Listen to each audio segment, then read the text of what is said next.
আইপিএলের নিলামে কোনো বাংলাদেশি দল না পেলেও তাসকিন আহমেদের সঙ্গে যোগাযোগ করেছিল লখনৌ সুপার জায়ান্টস। এমন খবর আরও আগেই গণমাধ্যমে প্রকাশিত হয়েছিল, তবে অনেকেই সেটা হেসে উড়িয়ে দিয়েছিলেন, হাস্যরসও করেছিলেন কেউ কেউ। সোশ্যাল মিডিয়াতেও লেখালেখি হয়েছিল যে তাসকিনের সঙ্গে আইপিএলের কোনো ফ্র্যাঞ্চাইজি যোগাযোগ করেনি, বরং এটি ছিল বাংলাদেশের মিডিয়ার সৃষ্ট গুজব। প্রত্যেকবারে নাকি শোনা যায় আইপিএল থেকে ডাক আসে তাসকিনের, কিন্তু পরে আর খেলা হয় না। এবারও নাকি তাই হয়েছে। সেসব নিন্দুকদের ভুল প্রমাণিত করলেন তাসকিন নিজেই।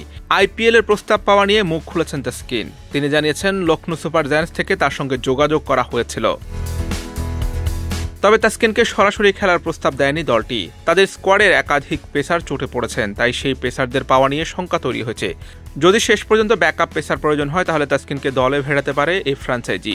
শুক্রবার এক ইফতার অনুষ্ঠানে অংশ নেওয়ার পর গণমাধ্যমকে তাসকিন বলেছেন, মেগা অকশনে তো বাংলাদেশি কেউ পিক হয়নি, তো নর্মালি লম্বা টুর্নামেন্ট থাকে, সেক্ষেত্রে অনেক রিপ্লেসমেন্ট প্লেয়ার হিসাবে অনেকে নিয়ে থাকে।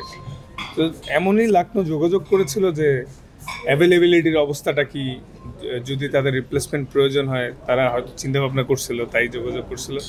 তো এটাই যে এনওসি পাবো কিনা যদি রিপ্লেসমেন্টে তাদের কল আসে, তো ওইটাই আসলে।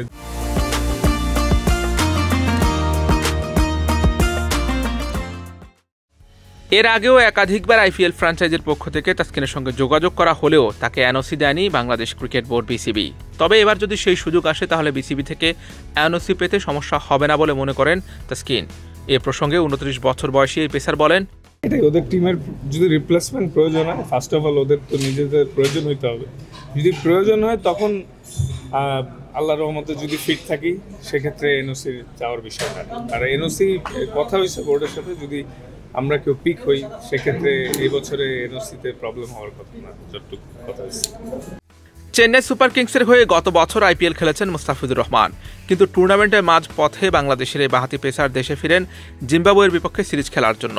তখন থেকে শোনা যাচ্ছিল আইপিএল ফ্র্যাঞ্চাইজিগুলো মৌসুম চলাকালীন ক্রিকেটারদের ছেড়ে দেওয়ার বিষয়ে কঠোর হবে।